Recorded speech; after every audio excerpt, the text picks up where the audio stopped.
With over 20 years of combined recruitment experience, Bastion is your trusted advisor for sourcing leaders. Technical experts in supply chain recruitment, Bastion uses a proven customer-focused delivery. Speak to a consultant today for your recruitment needs. Bastion, experts in sourcing leaders that deliver change.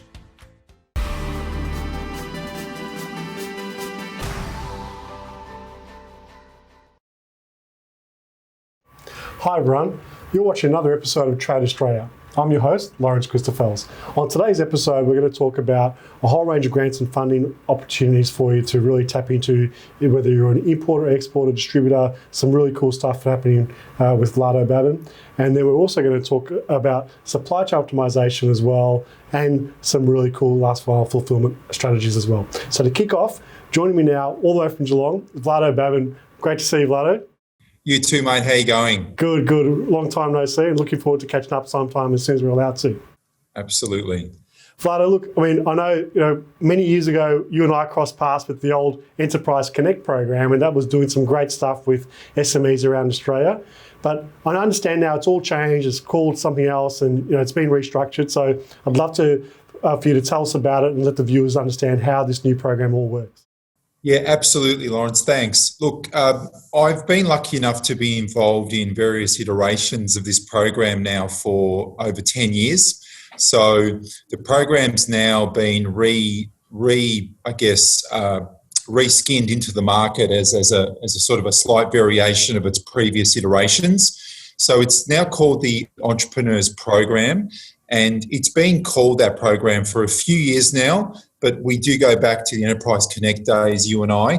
But look, the program is aimed at small to medium enterprise. Anybody over 1.5 million in turnover, anybody that's got a transformational product or process or service that they're developing. So anybody that's got a local footprint that they're using to deliver a value-add product. If you're turning over 1.5 million, and look, there's heaps of people on this video stream who are going to be like, wow, I'm under 1.5, but there are other programs that they can tap into, okay?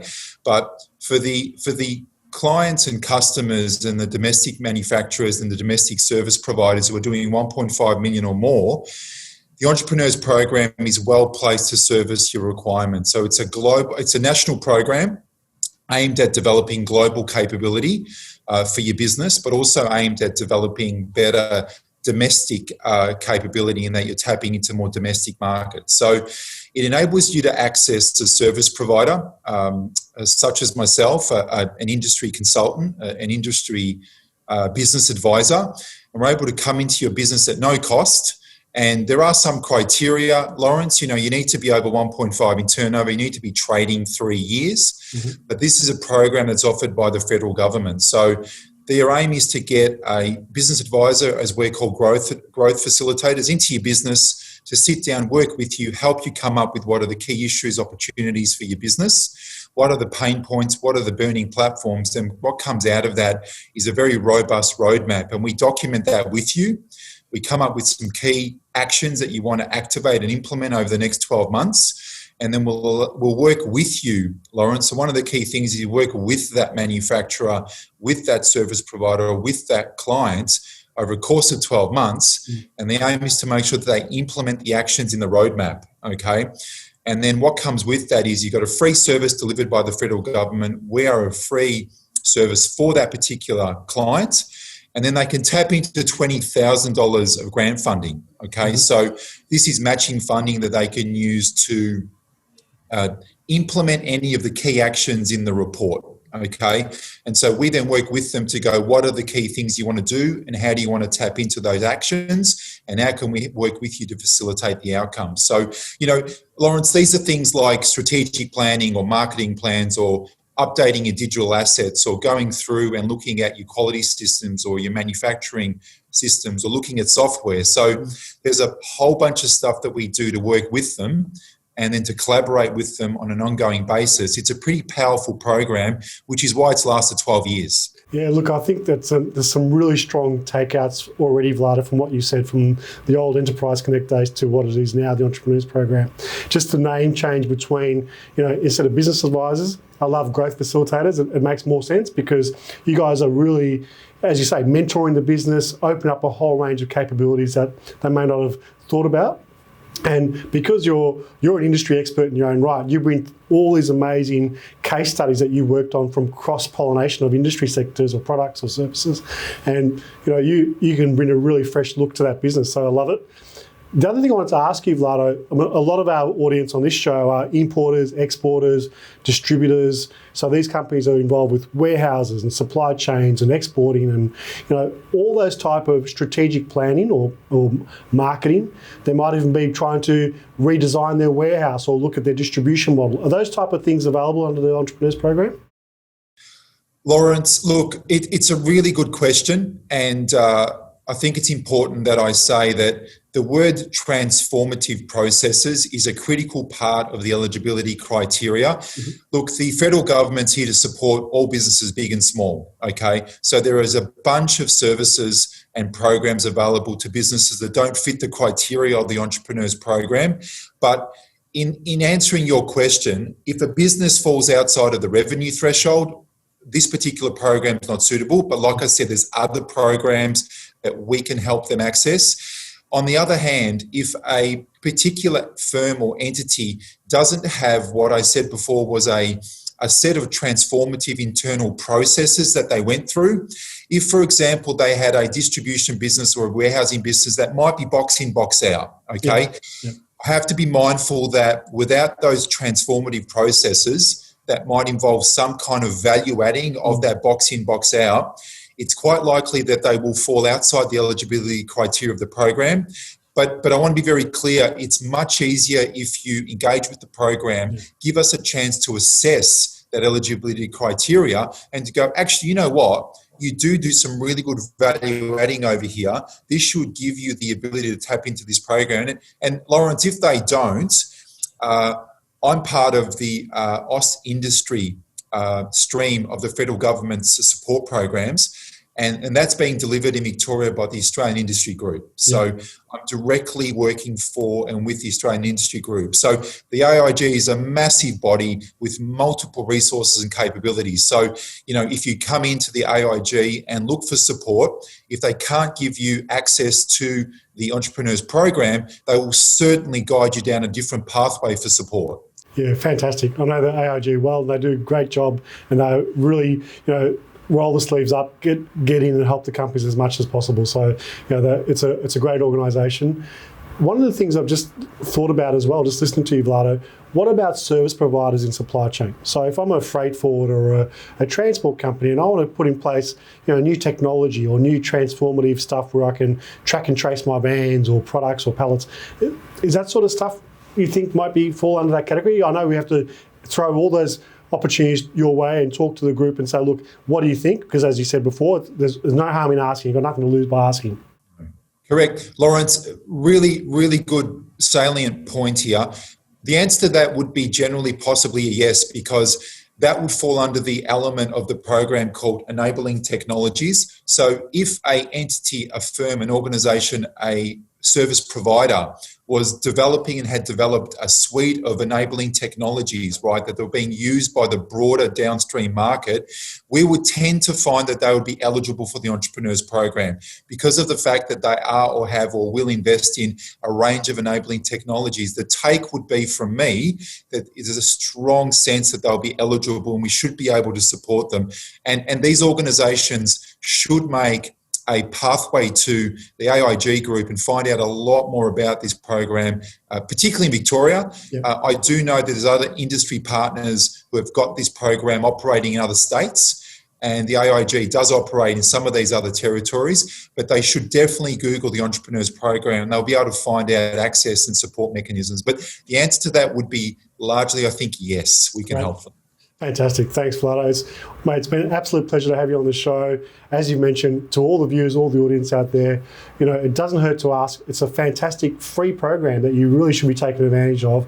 You've got a range of experts like Vlado who can come into the business, really analyse it, give you a fresh set of eyes and a fresh perspective about opportunities to grow that business. So you do a wonderful job, mate. I've seen it firsthand with some of the clients that you work with. So I'm very proud to spruik your credentials, and it's always good to see you. Look forward to catching up, as I said, sometime in person in the near future. At some point, I hope so. All right, take care, mate. Stay safe, and look forward to chatting again very soon. See ya. So there you've heard from Vlado Baban. As you mentioned, get into this entrepreneurs program on the site, Australian Industry Group. Vlado and others like him can really help your business, and you can't hurt to pick up the phone or send them an email, have a chat with them. You won't regret it. Stick around after the break. We'll be back very soon after these short messages. Take care.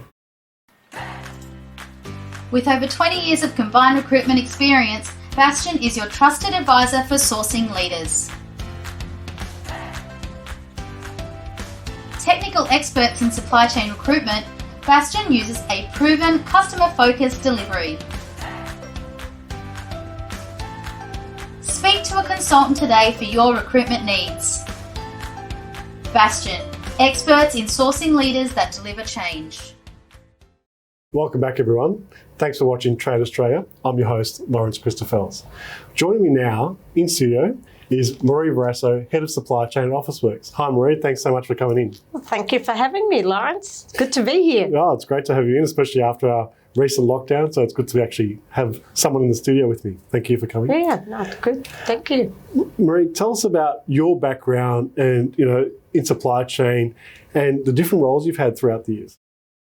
Oh, look, for me, I'm an old veteran, I think, these days in supply chain, but I consider myself very fortunate to have had a career in supply chain and to continue, obviously, to have a career in supply chain. And I think for me, I've always known that, my career would take me around the world. I think, sort of as a kid, I wanted to be an astronaut, and then you get told, you're a girl and you can't do that. Yeah. Oh, yeah, so, we're talking about the 70s, Lawrence. I'm sure you weren't born.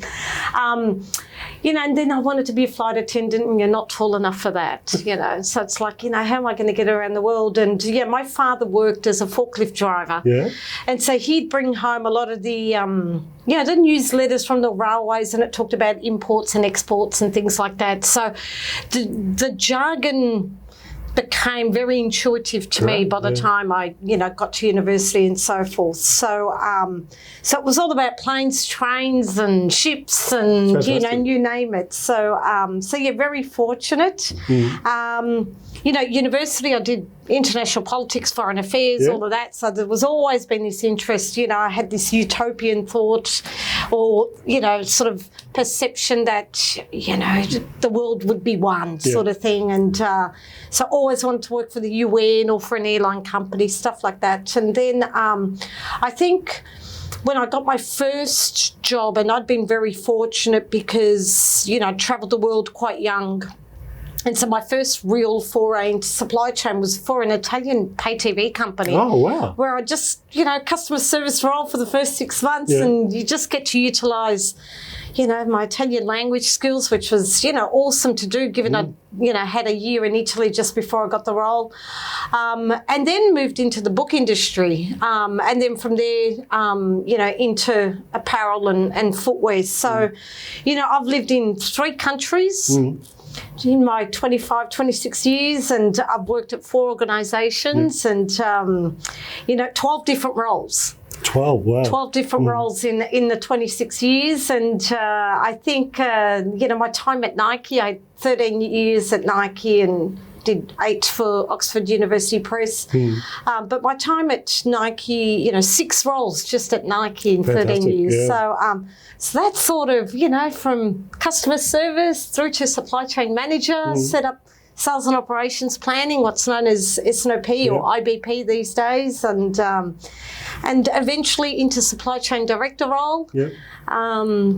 So it's been a journey and very lucky. Fantastic. And that breadth of experience, especially across those diverse industry sectors, Marie, you would have seen a lot across how supply chains evolved and the way people embrace and the terminology's changed, technology itself. What are the type of things that you've noticed and evolved as part of that evolution? I think there's probably 5 key things, right? The most obvious is the rise of e-commerce over the last 20, really from the word get-go when I, started my full-time career. Today we talk about last mile and same-day delivery and 2-hour delivery and things like that. And really, it's been around for a long, long time. Yeah. And when I worked at Oxford University Press, we set up Australia's first book industry online site. Yeah. We offered same-day delivery for our Melbourne customers. So people think of books these days as Amazon style.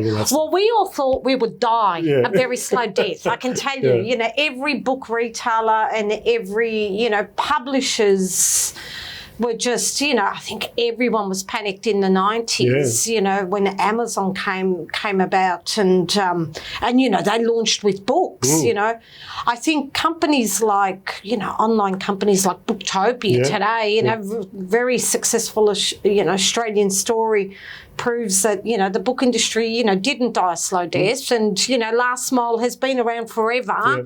And, it's always been one of those things. So e-commerce certainly is a key area. Well, I think on the e-commerce front, Marie, I mean, as you said, you've seen so much of it. It's rapidly growing.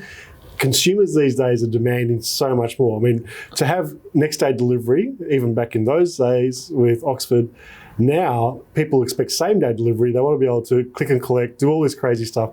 What do you feel with consumers? What's that sort of appetite? Just continuing to increase, or what are you thinking? So, last year when I took, a few months off, took a bit of a sabbatical and I presented at some conferences and so forth and at some businesses and, went around the world, whatever. And my opening, I talk about the future of supply chain and, keep a really, really simple message, right? Don't overcomplicate it with, technical words and so forth. So my opening slide would always say, the consumer rules the world. Yeah. Right? It doesn't get simpler than that. They truly, truly rule the world. And we, as supply chain people or as an industry, need to adapt to their wants and to their needs. So they absolutely they want to be able to buy, from anywhere, whether they're using their iPhone or, their laptops, their computer, their just iPads, whatever it may be. Yeah. They also want to be able to have it delivered anywhere. And I think, whether that's being picked up like a click and collect from a store or whether it's delivered to their home or their workplaces, although, it's been mostly home. I know it. I've felt it at Officeworks this year. And I think, too, they want to be able to return it anywhere. That's right. And that's the part that a lot of us forget, right? We forget the reverse logistics because that is part of the overall consumer experience. Yeah. So, they need to be, front of mind for sure. Yeah. And I think especially with that experience, as you that whole consumer experience of a e-com transaction is so important to them. They want to be able to feel that they are heard. They want that return stuff. I know it's something that so many companies are challenged with. How do they get proper returns processing working from e-commerce? Do you trust, what can you do with that product? Is it just wasted inventory? Is it just at the write-off or repackaging? There's so many variables that go into that. Absolutely. Yeah. Absolutely. I think another evolution maybe over the last 25 years is that supply chain has become a strategic focus for companies, right? I'm perplexed as to how many companies out there still do not have a supply chain strategy, within their company strategy. It's the enabler of any business. And I think this year has certainly proved it in, more ways than one. Yeah. So I think today their organisations are beginning to align their strategy and incorporating that supply chain and giving it the focus that it deserves, So that's really, really great to see on my part. I was going to ask that as well, Marie, because COVID, as you say, has really brought to the surface how important supply chain is. And people in the past have thought, okay, well, it's sort of out of sight, out of mind. But now through COVID, people have started to realise, well, yes, if we can't get product off the wharf, onto a truck, into the shops, and then back to our homes, that's what a supply chain is all about. So they've experienced it firsthand, and they've really started to appreciate it. What are the impacts of COVID that you've sort of observed? I think it's highlighted the importance, certainly, of supply chain, without a doubt. I think also our inability as organisations to be reacting in the moment, right? And then better still, to be able to foresee. Yeah. So organisations certainly don't have access to or haven't invested in things like visibility, data warehousing, just number crunching, people are still using Excel spreadsheets out there. So the importance of data and the visibility and so forth is, I think that's brought it to the forefront as well, and that should be part of any supply chain sort of strategic house and so forth. So I think there'll be a rise in that, and then that way there's a predictive analysis that can be done. That supply chains are very complex. I think people will also start to think through: do we continue to source globally? Do we reduce that somewhat and begin to source a bit more locally?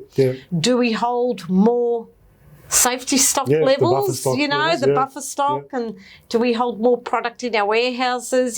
So I think there's been a bit of a change in that area as well. So it's been, it wouldn't have been easy for anyone, but you survive it and you build resilience, I guess, and you carry on. Well, that word resilience now has meant so much. In the word of 2020. It's the word that I'm surprised I even used it because I'm tired of using it. So, but yeah. I think that, as you say, the whole data analytics visibility and being able to use that properly is the challenge, because the Excel spreadsheet is still so prevalent, even in some very large organisations, which is quite surprising. But I also think that the companies are learning to rethink their supply chain because of that diversity when it comes to supplier base. When we had that disruption globally around supply chain early in the year, once COVID first came out, people sort of had a bit of a wake-up call and thought, you know what, we can't just have all our eggs in one basket. We need to diversify where our stock comes from, where our suppliers come from, but also, as you said, Marie, how do we plan our inventory? We can't just be lean, because we're not allowing for any unknowns and these type of crisis situations. I think there's probably two more things that I've seen over the course of my career. Automation, right? So automation's become a lot cheaper. So, robotics, whatever, AMRs, whatever you want to call it, automation of systems and so forth. I think the technology's become a lot cheaper over the last few years, and, you just, even going through any type of supply chain sort of magazine, newsletter, sort of, you will see the stories all centred around companies and retailers that are embracing that technology. Embracing the technology, of course. So I think that's really, really important for them. And I think another one that's important that not so much, maybe companies are still, unless you're a bigger organisation, but I think is around sustainability in the piece. And how does that play into your strategy? What are the metrics you're using? My time as a supply chain director, prior to my time at Officeworks, we're using a 3PL, and we're in 17, 18-year-old warehouse. And, so I challenged a team around sustainability and carbon neutrality and how do we get this building to be carbon neutral and so forth.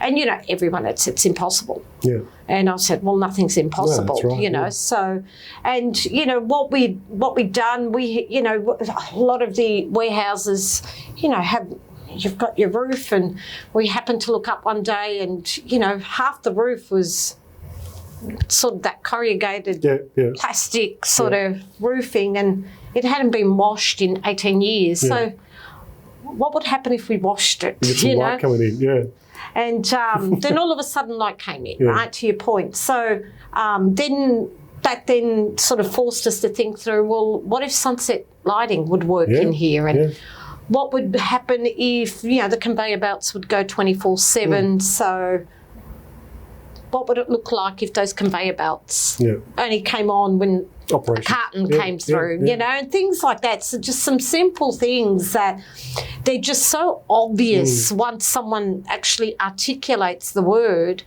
But for 18 years, we didn't really do anything, right? So, so that, besides the obvious cost savings, you're doing the right thing for the environment. And, the building actually became the first warehouse in the country to be certified as carbon neutral. Wow, so, we won a nice award. That's a big achievement, especially, as you say, to evolve it so early in the piece when other companies were still taking all that stuff for granted.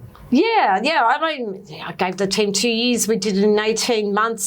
The investment that we'd put in, paid itself off in under 12 months. So it was a no-brainer. But it's just sort of taking a bit of a calculated risk and, giving belief to the team and so forth. And, well, stuff happens, right? That leadership, that vision of what you've had, Marie, is really powerful because, as you say, you want to give that vision to the team and show them that it is possible. I like what you said before, that nothing's impossible. You can really create something out of nothing and rethink the way supply chains work. And we are in a really transformational time, not just because of COVID, because of technology and rapid pace of business and this whole rise of sustainability, ethics, corporate social responsibility. Companies have to look after the full product life cycle of their products. So it's not just about ending the transaction when someone buys it. You can be accountable for the way the packaging is disposed of, what happens at the end of life for that product. There's a whole range of new things that companies really need to start rethinking and becoming innovative and taking responsibility for those factors too. Yeah, absolutely. And it's important. It's the right thing to do, And consumers will pay. Yeah, that's right. They'll go to product that, and you don't want to promote that just for the sake of promoting and put some nice marketing spin. There needs to be a level of authenticity behind it, right? And and I think consumers are very, very savvy. They're savvy. They get it. And I think, this... whether it's Z generation, X generation, whatever generation we're up to these days, whoever has the buying power, they all get it. Yeah, that's right. They get it. And they care about what the products that they're going to spend their money on. Totally agree. So, what final tips and advice? I mean, there's so many supply chain managers who are coming through the ranks and they'll think, I want to speak to Marie. That's why it's so great that you've come on the show, because not only is what you've achieved, but because of the factors, like you said, you've been a disruptor, you've been a female leader in supply chain, which is out of the norm as well. So congratulations on all those achievements. What tips and advice would you give to other aspiring supply chain managers and directors to say, do you know what, this is what's possible, but this is the sort of things I may have done differently, or some of the tips and advice you'd like to share? Okay, tips and advice. So what I would say, and maybe this is something that I did last year when, I had a little bit of time off and I thought, okay, what is it that I want to try to achieve? So, in having that time off, I didn't stop for a minute. I decided to give back to the industry and so forth. So I sort of went out on a mission to see, what is it that I can learn and so forth, and how do I give back? So for me, I think, know your customer, know your consumer, your customer, whatever it is that you call them. That should be front and centre of everything that you do within your organisation. Then empower your people.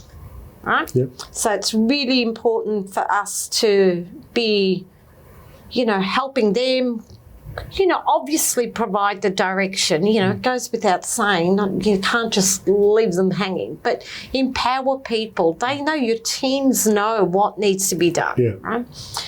Understand the industry. Now, and by that I mean not just the supply chain industry per se, but if you work in fashion, understand the sector, right? If you work in stationery like I do now, it's learn something about post-it notes and staplers and laptops, I guess, and monitors. So that's really, really important. I would also say care very deeply, right? Not just about your team or your stakeholders, but about your suppliers as well, right?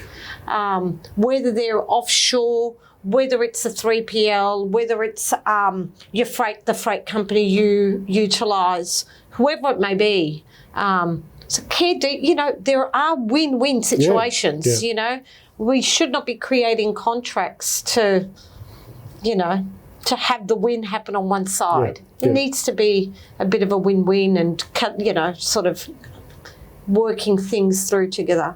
And from that collaboration, right? So always collaborating, with your stakeholders, suppliers and so forth. Arguably even with your competitors, right? The investment in tech is really important as well. I would argue it doesn't need to cost the earth. You don't need to have the latest and greatest. But, don't keep an antiquated system going, or supply chain or organisation, whatever, but you need to invest in it. You need to keep up with the technology, right? You need to understand it. I have a very general understanding of the technology. I surround myself with people who get it. I don't, I get it, but I don't understand the jargon. You just know what it wants to do, what you need it to do. So, and then innovate daily. Okay, So people, working at Nike, it was all about, innovation. Best product in the world. I still think that. And, they're all about innovation. But innovation is not just around product creation or coming up with a service. It is what we do day in, day out. It's a changing of a process, right? That's innovation. Lean and continuous improvement, all of that sort of stuff. So, so that's, to me, so they're probably the key areas from a business or technical point of view. From a personal point, what I would say is, for people wanting to come into supply chain, or for women who want a career and progress within supply chain, first and foremost is belief in yourself. Love it. I mean, I can't even begin to tell you how many times I wanted to crawl under a table or just, get into the corner of a room and just hide, There's got to be belief in yourself. If you don't have any belief in yourself, you're not going to get very far. So you've got to look deep within and really tap into that area. It is... if you start with that belief, then you can visualise, and once you're able to visualise, you're able to then change your mindset, right? So, so that to me is, belief in yourself and, in your teams too, I guess. So then it's continuously learn and then teach, right? That's right, So I think, a few weeks ago, I put a post on LinkedIn, and it was all around. There was I quoted Maya Angelou, who said, if you learn, teach. If you get, give, sort of thing. Words to that effect. So, so if you're learning, pass it through. Not for 1 minute did I stop last year without trying to give back to the supply chain industry. And the final bit of advice I would say is to give to others, back to that point about, learning continuously, then teaching and, giving back to others. It's very, very humbling. It is it builds substance from within. And, you know, you don't have all the answers and you'll stuff it up every now and again. It doesn't matter. Yeah. Really, like, who cares? Exactly. Life goes on. And, life goes on. You know, so they're probably the three, you know, at a personal level, I would say. Yeah, wonderful. You've got to, no, I totally agree. I think that belief in yourself is so important, because it's that old saying, whether you believe you can or you can't, you're right. So you have to really make sure that you've got that true, you know, vision that you will be able to achieve in that supply chain role. You'll be able to inspire your team to say, yes, this is possible. So you do amazing things, and it's been an absolute pleasure to have you on the show, Marie. We'd love to get you on again and, you know, talk about future innovations and what you see. You know, I'm sure with your current role, you would have been right in the thick of things over this COVID situation, and you know, you've done an amazing job. It's been credited already across Australia that such a great way that that whole fulfillment for the products around Officeworks has been delivered. So, I think it's certainly a team effort, and my peers and, you know, my GM of supply chain, they're, you know, awesome people, and ultimately it was a team. Yeah, of course. Yeah, you keep them safe, keep them in jobs, and we service our customers, you know, so that they could, you know, work and, you know, and learn from home, connect from home, right? That was the purpose that, you know, that we sort of drove into our team, you know, in a way that they could comprehend and so forth, and that kept us going. So, and you literally played such an important role in making sure companies could survive, people could keep their jobs. There was a real tangible, strong outcomes that you delivered. So really important. Yeah, so, thank you. Thanks, Marie. Again, it's been a pleasure to have you on the show, and I'm sure so many of the viewers out there would listen to you and think, you know what, I love what Marie's done with supply chain. I love the way they've inspired, just the way you communicate your journey, and those tips are so powerful and important. So thanks so much. Cool, thank you. Cheers. So just heard from Marie Varrasso, Head of Supply Chain at Officeworks. She's had an amazing journey. She continues to, you know, inspire others to get into the field of supply chain and really, you know, get in and find out what your passions are and how you can bring that to your team and to your customers and to other stakeholders. So thanks so much for joining us today on the episode of Trade Australia. I hope you found both Marie and Vlado really inspiring and informative, and we look forward to seeing you again very soon. Take care. With over 20 years of combined recruitment experience, Bastion is your trusted advisor for sourcing leaders. Technical experts in supply chain recruitment, Bastion uses a proven, customer-focused delivery. Speak to a consultant today for your recruitment needs. Bastion, experts in sourcing leaders that deliver change.